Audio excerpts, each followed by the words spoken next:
Bonjour tout le monde et bienvenue dans cette nouvelle vidéo. Aujourd'hui, je vais vous expliquer un peu mon départ avec les cartes, surtout du coup les oracles et dont l'oracle de G. Comment j'ai fait pour apprendre et je vais vous donner un petit peu de conseils, puis je vais vous montrer aussi à quoi il ressemble lorsque l'on ouvre et compagnie. Je vais vous le présenter.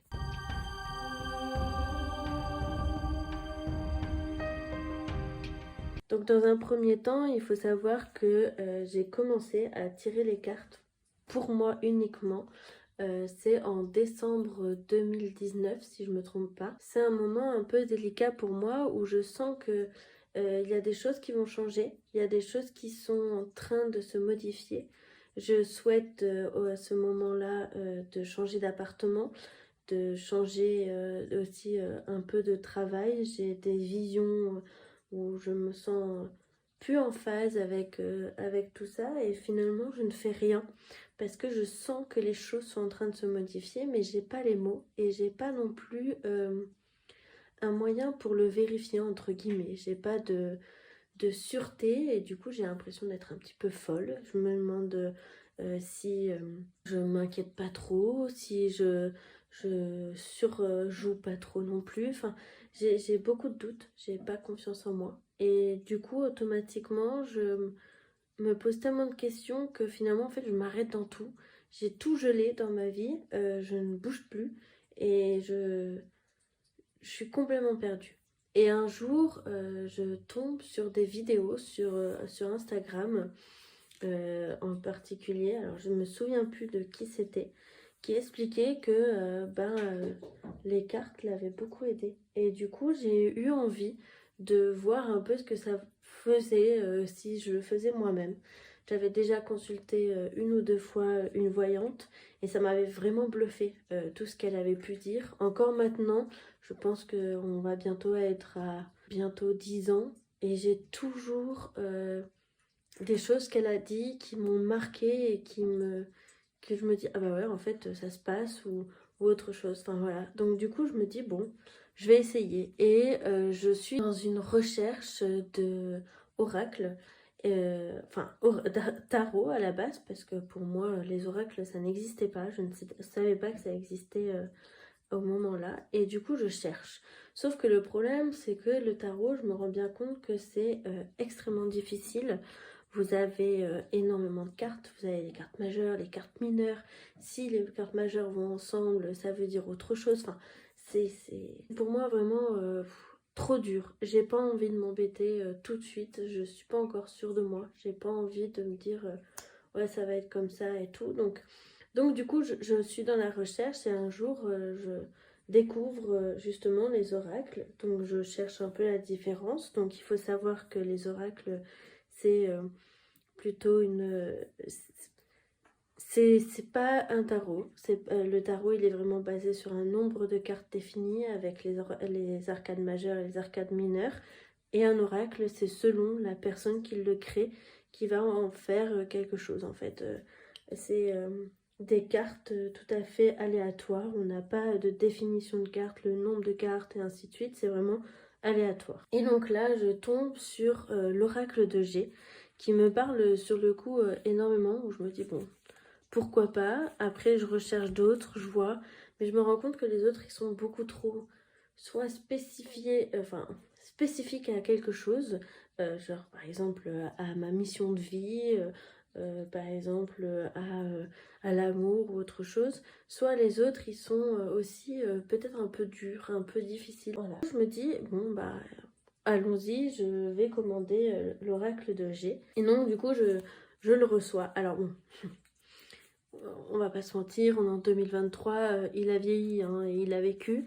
Je cherchais aussi un oracle qu'on puisse mettre dans la poche, enfin dans la poche, dans le sac, que je puisse l'emmener partout parce que je trouvais ça intéressant de me dire, bah tiens, j'ai des ressentis, est-ce que j'ai envie de les tirer n'importe où quoi. Enfin, on n'est pas obligé d'être toujours chez nous, camouflé, caché et tout. Donc du coup, j'avais envie de me dire si j'ai des ressentis, si j'ai envie, est-ce que je peux le tirer n'importe où. Et donc du coup, automatiquement, là, je l'ai scotché, hein, parce qu'il est tombé, enfin c'est c'est pas comme ça qu'on le reçoit, on le reçoit très proprement. Je le prends, donc je le regarde, je me dis c'est cool. Et sauf que je me suis retrouvée très vite bloquée. Parce que quand on le reçoit donc avec les cartes, évidemment. Donc les cartes sont comme ça. Comme ça. Et avec ce petit truc. Alors je sais pas, je pense qu'il devait avoir un... Et encore, je suis même pas sûre. Dedans, vous avez l'instruction, les instructions. Donc vous avez aussi quelques méthodes. Ce qui est bien et ce qui n'est pas bien, c'est que c'est des méthodes... 7 cartes quoi. 7 cartes, c'est énorme. Et quand on commence, bah, on est perdu.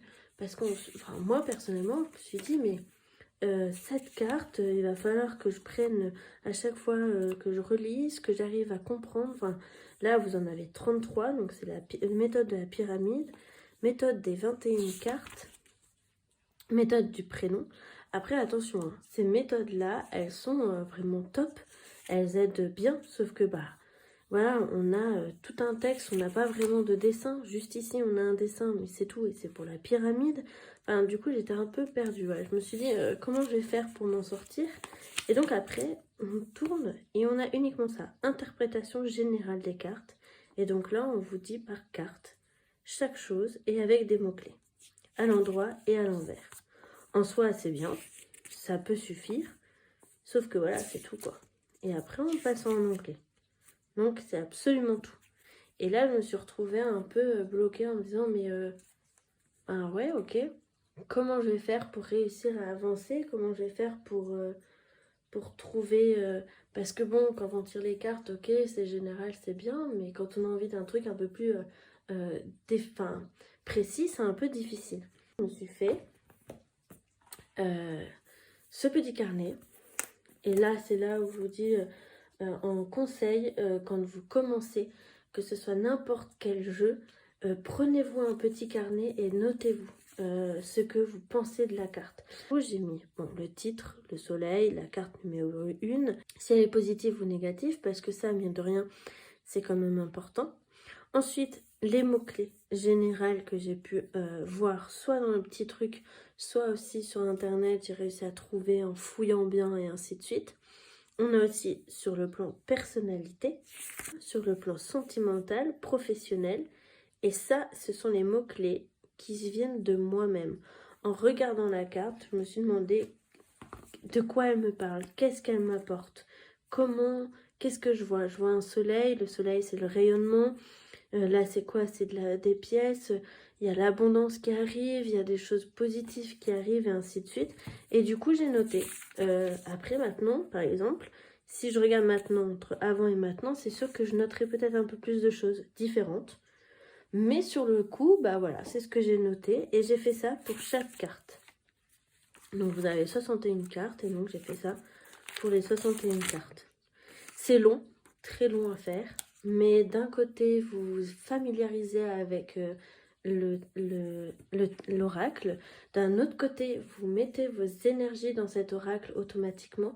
En regardant chaque carte, vous vous inscrivez, enfin, vous créez un lien ensemble. Donc ça fonctionne et c'est pas déconnant. Le fait de faire ça aussi, vous apprenez à gérer cet oracle. Et aussi, bah, après, hop, je tombe sur la carte là. 28, hop, je regarde et je vais beaucoup plus vite dans mes tirages. J'apprends beaucoup plus facilement et à force de le faire, bah moi, je me suis retrouvée à de moins en moins regarder mon carnet grâce à ça. J'ai pas fait pour tous les oracles, évidemment, mais c'est vrai que c'est quelque chose que je ne regrette pas d'avoir fait et que je conseille vraiment fortement, surtout quand on commence de faire ça, parce que c'est incroyable, quoi. Après, vous avez des carnets, enfin des oracles où, par exemple, vous avez tellement de textes et vous n'avez même pas des mots-clés. Bah, là, je vous conseille de le faire, de même pas chercher à comprendre, de le faire pour vous. Vous prenez par rapport au texte, parce qu'en fait, quand vous avez tiré les cartes et qu'après, vous relisez le texte qui signifie la... Enfin, vous vous perdez, en fait. La carte, elle signifie ça, ouais, mais il y a tellement d'informations que vous savez plus. Vous avez plus à l'essentiel, ou alors vous vous faites peur aussi, parce que du coup, vous lisez, vous voyez les mauvaises choses. Voilà, ça peut partir très vite. Donc, je vous conseille fortement de faire un petit carnet comme celui-ci. Ensuite, du coup, on a ces cartes-là. Pour la carte-là, je l'ai gardée. Alors, pas pour tous, mais pour celle-ci, oui. Parce que je me suis rendu compte que quand on commence à tirer les cartes, et même après, hein, on a tendance à ne pas s'arrêter. Et quand on est un peu en désespoir, ou quand on a envie de savoir quelque chose, limite au millimètre près, et ainsi de suite, de ce qui va se passer, quand, comment, où, et ainsi de suite, bah on tire, on s'arrête plus, et finalement, en fait, on devient même, ça devient même de l'obsession, et puis au final, on se retrouve à ne pas avoir les bonnes réponses, on se retrouve à sûrement se faire peur, on se retrouve à avoir des choses, ou à se bloquer sur des choses, enfin, ça peut être hyper compliqué. Et en fait, j'ai laissé cette carte-là parce que je me suis rendu compte que pour moi, je l'avais signifiée comme une carte qui me dit stop. Donc là, si je tire les cartes et que je tombe tout de suite dessus, bah ok, c'est pas le bon moment, c'est pas maintenant. Si je tombe pas dessus, je prends en compte la carte. Et si en plus de ça, plus tard, hein, au bout du 10e ou même du 2e tirage, je retombe dessus, et ben je me dis ok, c'est bon, c'est qu'il veut plus me parler, et il me dit stop et point barre. Donc je trouve ça hyper intéressant de se gérer grâce à cette carte-là en fait. Donc vous avez la première carte. Et ensuite on va regarder chaque carte.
Quand je vous dis qu'il est important de regarder, enfin de prendre dans votre carnet les choses, c'est aussi parce que, par exemple, vous avez la carte de la mort ou alors la carte du rat, qui peuvent être des cartes assez difficiles à décrypter et surtout difficiles à accepter de recevoir ce genre de choses. Surtout celle-ci, je la trouve extrêmement difficile à gérer et à analyser lors de nos tirages. Et du coup, le fait de faire des mots-clés, ça nous permet aussi de peut-être améliorer la cible. Par exemple, quand on a plusieurs cartes, peut-être qu'avec les mots-clés qu'on a déjà écrits, on peut réussir à retrouver quelque chose de plus harmonieux que simplement le rat, la maladie, ou la carte de la mort, c'est terminé, il est mort, point. En fait, non, peut-être que ça permet aussi de relire et de voir que oui, bon ben, il y a une notion de peut-être de renaissance, une notion de je vais pas bien, mais en fait je vais réussir à remonter parce que je comprends certaines choses. Enfin, il y a tout un schéma à faire, et en réalité quand on tire les cartes, c'est un peu comme si on se créait des histoires, on se racontait une histoire, et donc du coup bah automatiquement c'est juste un support. Il ne faut pas voir les cartes, enfin ça c'est selon moi, Mais pour moi, les gens qui voient ce genre de carte uniquement comme une prédiction, c'est comme ça, c'est pas autrement, ben personnellement, je n'aime pas ça. Je préfère me dire que je trouve une carte, qu'est-ce qu'elle me dit, qu'est-ce qu'elle me raconte comme histoire, qu'est-ce qu'elle peut me conseiller. Peut-être qu'elle va me dire, mais en fait là, t'es dans un travers, donc attention, remets-toi un peu mieux. Là, tu bugs complet, ça va pas. Ou tout simplement, ben non, en fait, là, tout va bien. Ou oui, tu es sur la bonne voie. Et en fait, bah, c'est 100 fois mieux de se dire ça dans l'instant T que de vouloir toujours savoir l'avenir et de toujours vouloir tout remettre à l'avenir en mode oui bon bah si je pose cette carte là comme ça veut dire que dans mon avenir ce sera comme ça. Si je la pose comme ça, bah là je détruis mon avenir.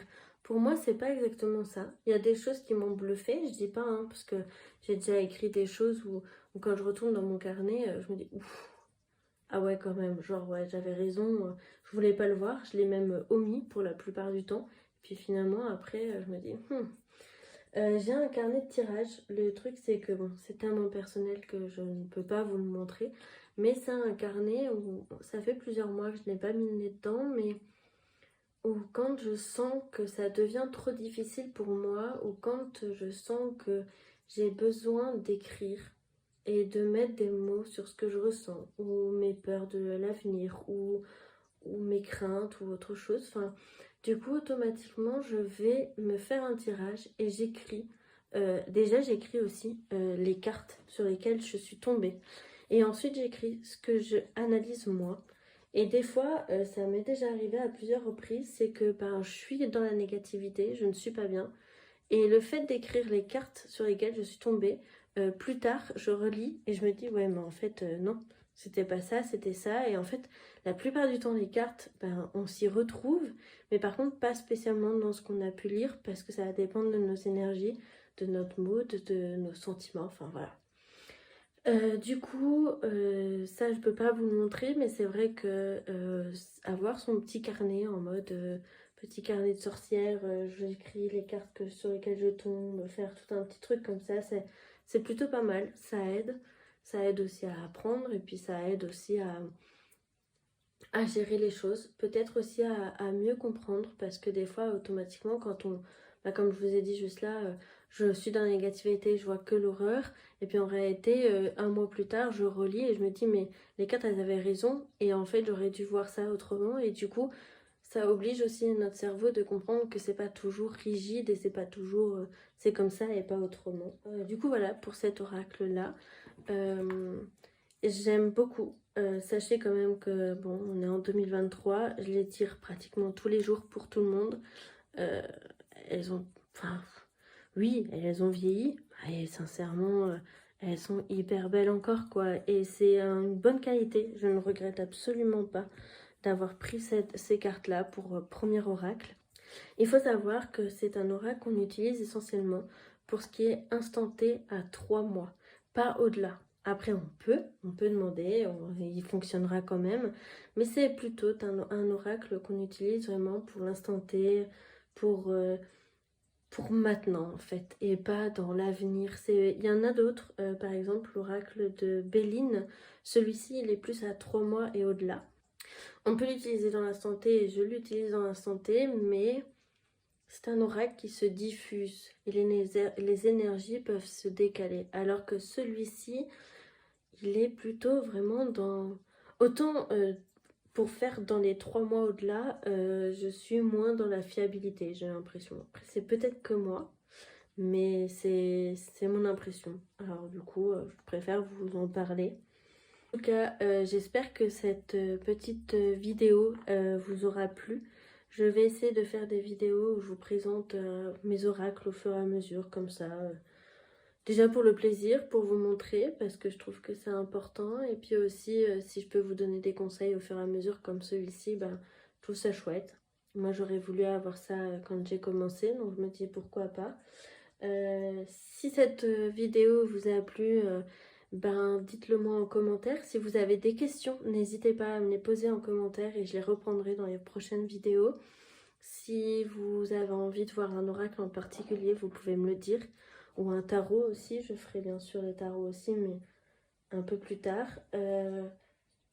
J'espère que cette vidéo vous aura plu. Sachez enfin qu'il y a quand même des livres maintenant dessus, sur l'oracle, donc vous pouvez l'utiliser, mais c'est vrai que moi je trouve que finalement on apprend mieux en écrivant, enfin personnellement, du coup c'est vrai que j'ai préféré faire ça. Je vous souhaite une très belle journée, prenez soin de vous.